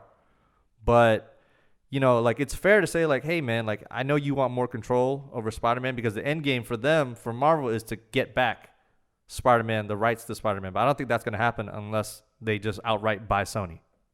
Like, so to me, it's like, all right, what is it better just to let them slip away and let Sony do what they want, or to keep them on? And what's really the downside of it? Like, yeah, it's $1 billion potential movie that you're going to have coming up. And it's not like you're seeing no profits from that. You still see a hell of a lot of profit. 50% of the profits. You get to keep them in the universe. You get to keep your fans happy that have suffered through how many franchises and how many bad iterations of a Spider-Man franchise. And you're on the verge. They've made 5 movies, 2 standalone, and then 3 with the Avengers, or 2 with the Avengers and 1 with Captain America, that have had great successes. I think the best Spider-Man that has ever been played on screen. Right. Absolutely. And it's like it is, you have to not, like, you have to think of it, that's greedy. That's greedy just to say like, oh, give me 50% now. Like, Okay. I think like he could have said 25. Let me. He could have said 20. I think could they have said did. 30. I'm pretty sure they did, but Sony didn't. No, answer. no. He came Okay, he came okay. to with one Regardless, agreement that was Qual. 50-50. Let me make this a lot more simple. Fuck you, Sony. Like we get bogged down in the details and all this stuff. Chris, Yeah, sorry. Get my Spider-Man on. if you go out and you sell, say Alabama hats, and you have 100, and you sold 5, and I say, let me take over, right? And I go out and I sell 80, right? Yeah. And you sold 20, Yeah. and I say, you get to keep the $80. Here you go, and I'll just take $5 from that, right? Right. So then I come back to you. Let's do this again, but this time let's split the profits half and half. Mm-hmm. You just sold way more than you ever did by yourself, Right. right? And I'm just saying, hey, let's just go half and half. I'm putting up all the I'm putting up. I mean, I'm doing all the work. Really, literally, I'm doing all the work, and I'm just saying half and half. You may not think that's fair, but when you look at it from stepping back, you just said the highest grossing Sony movie of all time, and they did all the work. They did everything. You just collected the paycheck. All you did was maybe put up some dollars, but you just sat back and watched it all unfold. And Do you notice how it happened? 5%. So you know that Sony was 0% responsible for that movie. See, you guys are missing. What movie? For Spider-Man. What do you mean? They were responsible for 0%? So you're saying in this scenario that Marvel is the one that's doing the 80% of the work, right? Okay, hold To on. you? Time out. What do you know? You're asking me something that we both don't know exactly. What went back. So how can you say I don't know either? But this is what I do know. Spider-Man was good. The first one that Sony had. The very first one that was pretty good. Second, whatever. By Spider-Man 3, trash. Yep. Then they Trash. went and Andy Garfield. Trash. Apparently. They couldn't. get Why the hell was history Jamie tells Foxx? me- Go ahead. Why was Jamie Foxx why was he even that character? That was horrible. Sorry. So history tells me that you guys were ruining or didn't necessarily do the best job on your own character, your own property. Here comes Marvel. Say, you know what? Listen, keep all the profits. We'll take 5%, but let's do the storytelling, and we'll incorporate them with the Avengers, highest grossing movie of all time. But you're part of it now. Your entity by yourself is part of ours, right? And we get to tell the story. Boom, highest grossing movie in Sony's history. We did that. Now you want to take them back? Cool. Now, in what you said earlier, if they buy them back, it's because they were dumb enough to walk away from that bargaining table when Disney said, hey, let's go 50-50. It's a gamble either way. It's a gamble on Sony's side and it's a gamble on Marvel's side. I'll tell you what. That's why I think he's playing. Disney is taking over. Yeah, that's why I say Disney is it's taking over. it's- You want some of that or you want none of that? So that's what I'm saying. Short term wise, I think it sucks because we might have to deal with a shitty Spider-Man movie coming out with just Sony making it. But I think in the long run, guess what? If that happens and Sony tanks, who's buying Sony? I got. You know there's already a boycott on Sony? I got two takes. I got two takes on this. You guys What? are really missing the bigger picture here. You guys, listen. I'm about to school What? you fans. I want What? y'all to listen to Let's this, do it. man. Let's do it. The first take is this. Other than the Walkman, when's the last time Sony's ever done anything that really made a dent in the whole industry across the board? Okay. PlayStation? What? Come on, man. Again, the Walkman? PlayStation is. Oh, you crazy. At this point, Come on, bro. at this Come on, point, you tripping. You already time went out, through time out. At this point, PlayStation is the only thing that you can honestly align Sony with. That's actually Oh, winning. like yeah. Winning right now. Right. Okay. They're getting schooled in almost everything. Hell, they got schooled in making movies, right? So at this point, what needs to happen, right? This shit would have never happened if Samsung owned the rights to Spider-Man. They would have went 50-50 and Samsung would have just made a killing and probably would have made a cool ass phone. Anyways, what I really want to say is I actually think from a Sony, and I'm playing around, but I'm saying the reasons why I'm attacking Sony. I actually think that this might actually be a brilliant marketing move by Sony. Let me tell you why.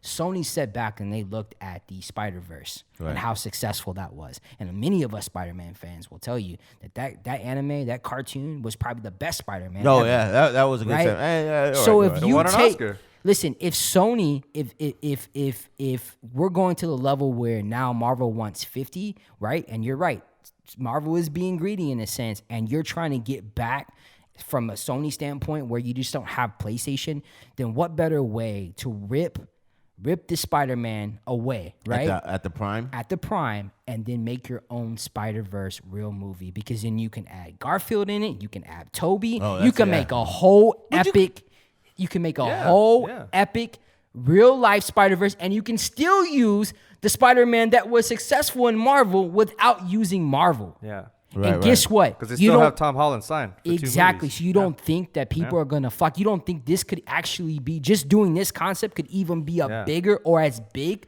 of a movie that Marvel's come out with in the last 10 years? That's why I say it's a gamble either way. I'm telling you right now. So who's gonna who's gonna actually follow through? Because Sony's on the comeback. now it's on Sony, right? Right. Sony's like, okay, well now all this shit's in our In hands. my heart of hearts, though, I think they're gonna make it. I know history is not on their side. Absolutely. And guess what? If you really look at the old Spider-Mans, history is not on their side. But hey, they're saying that we can do it. So, speaking on, which is a great point, Miles Morales. He's Sony. making where you can make your own. Just saying. Spider-Verse, right? What would you like to see happen? Because I want Spider-Man in the MCU. I want all of them, though. I want the Hulk. I want X-Men. I'm greedy when it comes to that. I want you're Kevin every Feige. entity I get it. of Marvel Comics to be within Marvel MCU, because to me they're the only ones that have nailed it 100% of the time. Mm-hmm. Every one of those 23 movies. When you go down, But see, it was that. But that's why I bring that up too, because look at what they have. They have the next 4 years already planned, and they have X-Men, and they have Fantastic Four back. It's like, look at how much is going to be on their plate. Honestly, this is a big deal now. Hey, we might not even be talking about Spider-Man in the next. If Sony tanks it, it's like shit. Well, we got the Eternals coming out. We got a new Thor movie. We got Black Panther 2. We got Shang-Chi. Come on, Sony still owns Venom, right? Oh, yes. the whole Spider-Man universe. So this is what I'm trying to say, man. If I never saw Venom. If Sony can literally take what Spider-Verse did as a cartoon and make it an actual real movie, that's the challenge. challenge. I think that's your wish, though. No. It's not my wish. I think the people over there in Sony are looking at this like, man, we could actually use this as leverage. Listen, they can make this movie, make 2 or 3 movies using this concept of the Spider-Verse. The Spider-Verse in the comic book is broad. Right. You can make your own epic. Oh yeah, 100%. They got journey. they have 100 something odd rights of characters. Right, and then you can start adding big names the same way Marvel did. This is to me, now, I might be the only genius at this table that's thinking this way. So Sony, hey, write me a check. I'm giving you something here. If they could do this, even if it goes big, now you know that Marvel is going to want That's true. that. Oh, So that's then true. now you go That's back true. to the table, and now you can demand triple the money, because look what I've done with told you, Spider-Verse. it's a gamble. I don't it's think a gamble both they ways. want. To me, I think Sony's happy with the deal, right? 95.5. They're happy with. They don't want to change the deal. They'll keep on letting Kevin Feige do his thing as long as that deal stays the same. But as soon as you want to come in and try to rework it, and where you're asking for 50%, they're like, nah, we're not doing that. So to me, it sounds like it's almost like someone like Kevin Feige is smart enough to understand this is kind of like the tipping point anyway. So let's say what were to happen if the deal wasn't changed and they kept with that agreement, and then Spider-Man had stayed in the MCU. Do you think any of that would happen? Because I feel like this is a catalyst point. Not at all. To where, you can make. I think at the end of the day, if they kept the deal that they had prior to this, Marvel was going to find a way to own up 100%. Oh yeah. I think that's the end game. That's the end game, and I 100%. think Sony. I think this is what we just talked about, having yes men in the room, because everybody's like, yeah, we got this. We're gonna take Spider-Man. Listen, Sony's like, wait the fuck up. We have the last true character that makes the biggest difference, and that's Spider-Man. Yeah. Right? We still own pretty much all of it. We're gonna make Disney and Marvel pay us. It's all about that money, and Marvel got a little bit too ahead of themselves because they're the biggest thing right now, right? They've been successful at every movie they've had, right? And they know it's not like, listen, when you know somebody has a lot of money, you're gonna try to get every fucking penny from them, right? Marvel doesn't have anything to sell. They're the buyers. Sony has the real product. So guess what? They need that product. And they're lying if they say they don't. Man, shout out to Sony, man. I like the way y'all. I like that, man. Humbling Marvel. All right. So, did you see or do you know of any of the new shows and stuff that are coming out? I saw all the Marvel, announcements. WandaVision, She-Hulk. Yeah. Moon Knight. Yeah. I can't wait for Moon Knight. Ooh, Okay, Moon Knight. that was my question. Josh Harvison. Shout out Moon Knight. Ooh. All right, so I bet he's excited. Oh, man. I I bet think he's did you hear loving. about was it Kit Harington? Yeah, he's gonna be He's the gonna Black be Knight. Black Knight Ooh. for the Eternals. Yeah, Kit Harington from Game of Thrones. To be honest, I just want to see Selma Hayek on screen again. Oh, I know, dude. So, I don't mean that, but Selma Hayek. no, Somebody's wife is probably gonna watch this I can't episode. believe that she's in it. You know, I'm like, oh, I know, right? She's in it, and then Angela Jolie.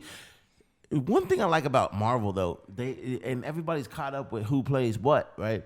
But they don't need big names. They create the big names. So, like, for example, Tom Holland, boom. Well, that's a bad example because anybody that played Spider-Man necessarily would be. But my point is, you get the prime example is Robert Downey Jr. Right. Well, he's a pretty big name, though. He was pretty big. He Now- resurrected his career. Exactly. That's what I'm Through saying. Marvel, because before then people weren't trying to Mark get him in. Mark Ruffalo, the guy that plays Thor, Chris Hemsworth. Chris Hemsworth. Yeah. Those aren't big, huge names when it comes to you thinking about. But now they're blockbusters. like top. Right, top. right. Yeah. So Yeah. It's I think I mentioned this before or whatever, but I think to me, I don't know the percentage wise, but Keanu Reeves is signed on now. Yeah, maybe that's just a rumor, but yeah, it's a rumor, but because they haven't announced who he would be playing, so it's I want to see him as Moon Knight. So Moon Knight looks. Go ahead. No, I would say, I mean, I know it's a side note, but man, they're about to make another Matrix. Let's Yeah, talk I about know. that shit. Woo. Okay, go ahead, man. Oh yeah, it's the 20th anniversary right now. Anyway, So yeah, I would love to have him play. How is Disney gonna? How is Disney? This is my problem with the whole Disney Marvel thing. How are they gonna come out with Moon Knight and make it PG? They have to make it rated R because Moon Knight is a lot of people want dark. Moon Knight on Netflix. It needs to be. Yeah, because Netflix is So gonna is be that- the, is that or gonna no, be a Hulu, thing? Hulu, excuse me. Is that going to be a thing for Disney Plus? So you can't have any like R-rated content or anything on there. I mean, I don't know how the ratings work now. No, Disney from their history is all about PG-13. Nothing more risque than that. Yeah. So for them to even, because even when they got Deadpool, they made it PG-13. You get what I'm saying? So they want the broadest audience they can hit. So everything has to be PG-13. Case in point, in Marvel, the Endgame, they took a scene away when Thanos came to them and they walked in and they had Captain America's skull roll out. You know about it? They took it. They nixed the idea, right? Yeah. So, Damn you, Disney. So even when he got his head chopped off, it was just like blank. It was like no like blood or nothing. It was just kind of like. Well, I don't. That's I'm because- not too hold sure up. that. I don't think they filmed it, but it was up. When you're a god, you don't bleed. Yeah. Shut the. So Shout out Thanos. So anyways, what they're thinking about, or what people think that they'll do, is they'll put it on Hulu. Hulu is very risque. They don't have those same restrictions that Disney, but Disney owns Netflix too. No, Disney doesn't own Netflix. no, I'm saying. Does Disney own Hulu? Yeah, they have ownership stock in that. And then when they bought Fox, they took over even more. So they have like things like Yeah. Handmaid's Tale. And, Let's hope. Yeah, so risky Yeah. show. So Moon Knight can possibly be a part of Disney, but under Hulu instead of the Disney Plus. I feel like I think they're gonna do it to where like even on Hulu and Netflix, I think they have their like age restriction and stuff like that. Because I think they're gonna realistically how it Moon Knight looks now. I mean, from what I've seen, Yeah. it has to be that dark Batman feel. My dream right now is not only is Moon Knight on Hulu and it's rated R and there's no restrictions, but then they bring back the Punisher. Because I want to see that Punisher. Oh my God, on Netflix. I want to see my boy. It was good, Punisher. I never saw it. Hell yeah. Oh my God, 2 seasons is so good. And I want to see them. I gotta watch all them shows. I want them to see. I want them to bring back Daredevil. Man, that was a great show. So God, please, can we make this happen? Can you bring these guys, resurrect them, and put them on Hulu? Hell, I'll sign off on Netflix right the now. Story apparently what Moon Knight is. No, I'll be He honest. got I like don't lost know. in the desert, and we don't know necessarily how he got his powers, if he's even like got powers per se. But he's like schizophrenic. He's like a schizophrenic version of Batman. So it's cool because you'll see him. Keanu Reeves, man. Dude, you'll see him talking to himself and then like tell himself to shut up. Well, the power that the Moon Knight power is based off of like Egyptian gods. So like, and he pretty much, I mean, he's equivalent to like the darkness and Spawn, if you know these characters, he pretty much can do anything. You know, so like it would definitely, man. That's gonna be I'm so excited for that. But anyways, I guess this wraps up the show. We got a lot of topics. This is now it's probably our longest show. 2 weeks in, so we wanted to try to cover everything. I do got a couple of announcements and shout outs. Yeah, go for it. Yeah. All right, number one. This Saturday is the return of college football. Now, I know we don't talk much college football here because these guys don't really watch college football unless your name is Jim Harbaugh. But point being is that my Alabama Crimson Tide will take the field once again and to continuously be the most dominant and best college football team ever. Now, we do know what happened last year.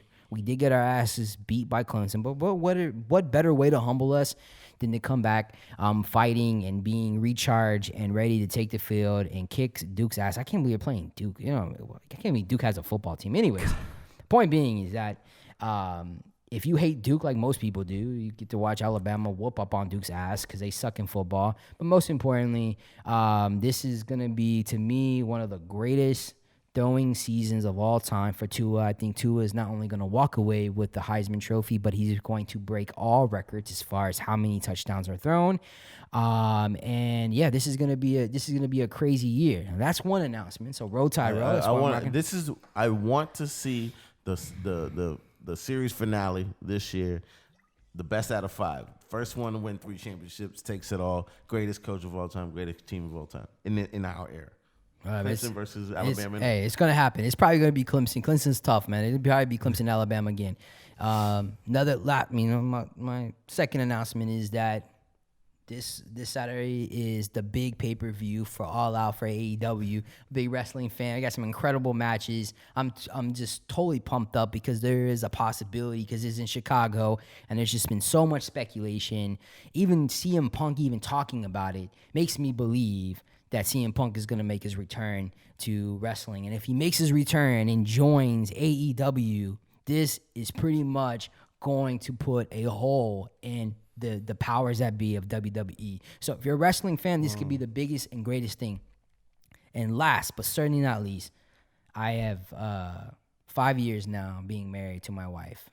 Our anniversary's coming up, so Congratulations. I ain't trying to get all mushy and stuff right now, but like it's definitely Cheers to that, dude. we've definitely gone through some challenges, especially these last couple of years, and it's definitely rewarding to know that she's still in my life and she's still married to me, still wants to be married to me because I don't even want to be married to myself, and so all this stuff that I put her up with sports, with wrestling, with just everything that has to do with sports, fantasy football, not being able to dedicate my time to her on Sundays because of football, or even her allowing us to be here till like 1 or 2 o'clock in the morning. To say. Thank you so much because we take up all her time. This is probably quality Love you, Daisy. time. 1 or 2 o'clock in the morning recording this podcast. I just want to say thank you so much and happy anniversary, babe. Aw. That's nice. This is what we do on a podcast. Qua? Just a couple things real quick. That would have been great to end on that note. Sorry. But I totally didn't even realize U.S. Open started this past week. This week. So be on the lookout for that. I think as we were recording this episode, Serena Williams just finished her second round match and went through. Venus Williams already got knocked out. Sorry. But Tough sport. yeah, it is. So we'll see how it goes. So it's still early. A lot of the guys' draws are still in the first, second round. So, and then past that, I don't know if you guys saw, but I did want to recommend you watch if you haven't. There's this great interview that Kobe did. Okay. It was probably done maybe I think it was released like a week or two ago on this channel on YouTube called Valuetainment, and I don't really know too much about them, but I think the guy who hosts it is like an entrepreneur, motivational speaker, started his own business, has grown it exponentially, and so he's the one who's interviewing Kobe. It's like an hour-long interview. It's in a stadium or auditorium, and I think bar none, for me anyway, I think it's the most honest I've seen any Kobe. athlete Yeah. No, any athlete. Really? Be like Oh, I on gotta check it camera, out, man. on screen. Have you seen it? No, I want to. No, I'm a big And it's Kobe not fan. like, I don't mean it in like a shocking way to where he's just like, but it's Kobe being Kobe. You know, like it's not politically correct in any way. He's not holding anything back. It's just a phenomenal interview. I put it on while I was doing laundry. Okay. Just I was like, okay, just whatever was playing, and it happened to be one of the most entertaining things, and it gives you better insight. If you aren't a Kobe fan already, I think the interview would make you a Kobe fan. If you're not a Kobe fan, something's wrong with you. Black Mamba. True that. So yeah. This is the Sports Trap Podcast, and my name is John Trapp. This is what we do. Christopher Rodriguez, Qua, give it to you in all ways. Try to be as honest, open, humble as we possibly can. Thank you so much for listening. Thank you so much for taking part of what we do here. We just want to continue doing this. Subscribe, like, tell your buddies and friends and family. And the more we get to do this, the more fun we have, and the more you guys get to tune in. So thank you so much. Guys, we're out. For Chris, Qua, myself, peace. Peace. Yeah.